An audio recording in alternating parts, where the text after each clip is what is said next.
제가 지금 모텔만 운영한 지 벌써 3년 차가 됐고 2개 현재 오픈해서 운영하고 있고 매출만 2개 합하면 월 한 6천 정도가 되거든요. 그러면서 거의 매일마다 물건을 새로 보고 현장에서 이제 뛰고 있어요. 제가 이걸 왜 하냐면 아파트를 투자로 대부분 시작을 하잖아요. 그리고 투자한다고 하면 거의 아파트 투자를 많이 하시잖아요. 근데 아파트 투자는 되게 초품화, 역세권, 대단지 이렇게 정리가 되어 있어요. 근데 모텔이랑 숙박업은 그런 것들이 없다 보니까 초보자나 아니면 인사이트가 없는 분들은 좀 시작하기 힘드실 것 같아서 제가 몇 가지 팁을 좀 드리려고 합니다. 부동산은 결국 다 입지예요, 입지. 그래서 숙박업도 위치가 중요한데요. 어디가 잘 되는지를 알고 거길 들어가는 게 진짜 중요하세요. 근데 이게 아파트처럼 정형화된 게 아니어가지고 에어비앤비 같은 경우는 사실 위치나 이런 것도 되게 중요하긴 하지만 내부 상태가 얼만큼 좋은지가 더 중요해요. 왜냐면 에어비앤비를 사용하는 70% 유저가 20대, 30대 여성이에요. 감성적이고 본인들이 원하는 숙소 타입이 딱 있거든요. 그래서 이 여자분들이 좋아하는 것만 딱 타겟해서 장소를 만들어 놓으면 입지랑 상관없이 예약이 되고 잘 팔리긴 합니다. 근데 그럼에도 불구하고 입지까지 좋으면 좋겠죠? 그래서 오늘은 한번 에어비앤비 그리고 숙박업, 모텔이 잘 되는 곳을 이야기해 보려고 합니다.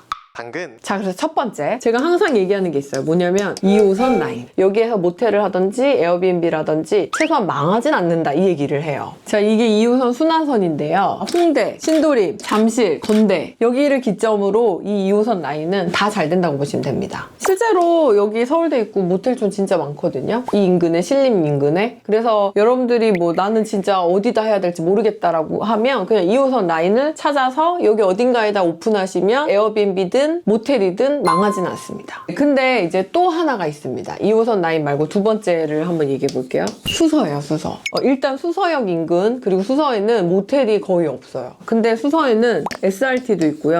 그리고 저 요번에 알았는데 수서 경찰서가 되게 다양한 범죄를 다룬대요. 그래서 지방에서 참고인 조사를 받으려고 많이 오신대요. 그래서 경찰서, SRT와 병원 거기다 플러스 비즈니스 다양한 수요가 수서에는 넘치는데 결론적으로 수서에는 모텔이 하나도 없는 거예요. 그래서 어디로 가냐면 이 사람들이 방이동 여기까지 간다고 하더라고요. 근데 문제가 뭐냐면 지하철이 한 번에 안 가는 거예요. 이게 서울 사는 사람들은 그냥 버스 타고 가는 게 되게 익숙한데 사실 타지에서 온 사람이 버스를 타고 다른 지역으로 넘어가는 게 그렇게 쉬운 일은 아니더라고요. 근데 이제 수서에는 모텔 매물이나 이런 것도 사실 없어요. 만약에 외도민을 준비하시는 분들이라면 여기다 하면 블루오션일 수 있겠죠. 아니 대표님 근데 모텔이 많이 없다는 거는 잘 안 돼서 많이 없는 거 아니에요? 여기는 나중에 택지개발처럼 개발이 전체적으로 이루어졌고 상업지가 많지 않아서 그래서 모텔이 없더라고요. 그래서 제 생각인데 여기는 만약에 모텔을 제대로 된 거를 오픈할 수 있다 이러면 정말 장사가 잘 될 거고 근데 만약에 모텔을 하는 것이 어렵다고 하면 여기를 타겟으로 외도민이나 호스텔 같은 거 준비하시면 대박이 나실 수 있겠죠. 대표님 근데 수서역에 사람이 그렇게 많이 다녀요? 저는 역 한 번도 안 가봤거든요. 이게 이제 피디님이 또 실수를 하는 거거든요. 많은 사람들이 또 자기의 경험에만 기대서 생각을 해요. 23년 기준 수서역 하루 이용객이 몇 명인 줄 아세요? 한 1000명 되지 않을까요? 100명? 수서역! 강남구 수서역이요. 2000명? 만? 5만? 다음 45,000? 맞습니다.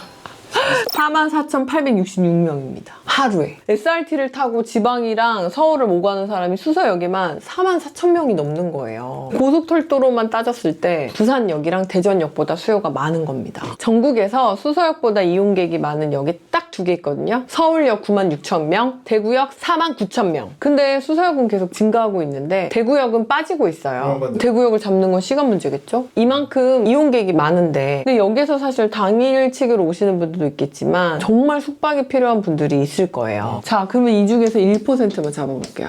얼마죠? 448명 정도? 그쵸, 450명이죠. 그러면 이 수요가 잠을 자야 되는데 여기에는 잘 데가 없는 거예요. 그러면 이제 어디로 가겠어요? 대부분 지하철을 타고 고터로 가거나 강남으로 가거나 인근에 있는 이제 잠실로 가거나 이렇게 쭉 펼쳐지는 거예요. 피디님도 장기간 숙박 아닌 이상 어디 인근에다가 여행 가면 숙소를 잡았어요? 도착지에서 제일 가까운 곳이요. 그쵸. 근데 없는 거예요. 이 불편함을 감수하고 있으니까 저는 수서역 인근에서 숙박업을 하시면 상당히 잘 되지 않을까 이런 생각을 합니다. 근데 제가 만약 여기서 진짜 억지를 부려가지고 0.1%만 이 근처에서 숙박을 해야 된다. 이래도 45명이에요. 모텔 하나를 가득 채울 수 있는 인원인 거죠. 당근. 대표님 지금 앞뒤 설명해 주신 게 서울이랑 수도권만 이야기해 주셨잖아요. 그쵸? 지방은 어디 있어요? 지방도 알고 싶어요? 네. 지방은 여기가 좀 괜찮은 것 같더라고요. 들어는 보셨나요? 욕지도. 여기가 통영에 있는 섬이에요. 여기에는 찾는 관광객은 많은데 숙박시설이 없는 거예요. 그래서 농어촌 민박업이나 아니면 여기 펜션이나 모텔이나 이런 것들을 오픈하실 수 있으면 아마 되게 장사가 잘 되실 거예요. 그래서 실제로 욕지도 검색해보면 펜션이 몇 개 안 되거든요. 근데 들어가는 관광객들은 많다 보니까 다 수용을 못해서 욕지도가 아닌 다른 곳에서 숙박하시는 분들이 많더라고요. 아니 근데 대표님 누가 섬에서 숙박업을 합니까? 제주도 섬 아닙니까? 제주도랑 육지도랑 비교하는 건 좀...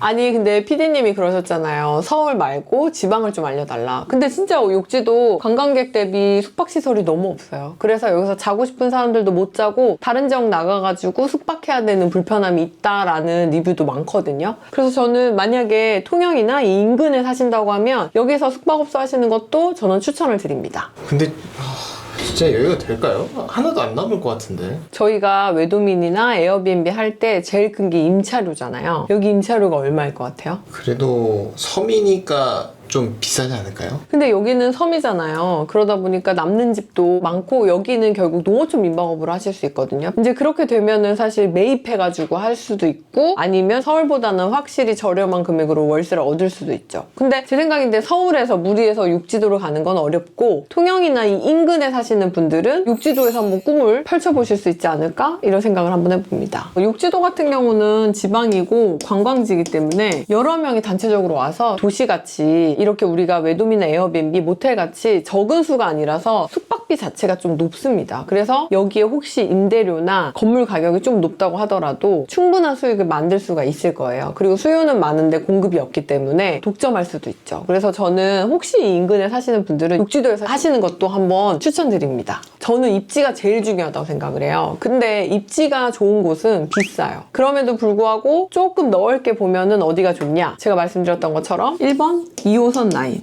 2번 수서역 인근, 3번 욕지도 이렇게 정리를 한번 해볼 수 있을 것 같아요. 당근. 대표님 보너스로 경쟁력 있는 인테리어는 어떤 게 있어요? 아까 중요하다 하셨잖아요. 경쟁력 있는 인테리어 이거 진짜 꿀팁인데 이건 알려드릴 수 없어요. 알려주면 안 돼요? 제가 알려드릴게요. 요즘 경쟁력 있는 인테리어는 뭐냐면 바로 뭐라고 쓰신 건가요?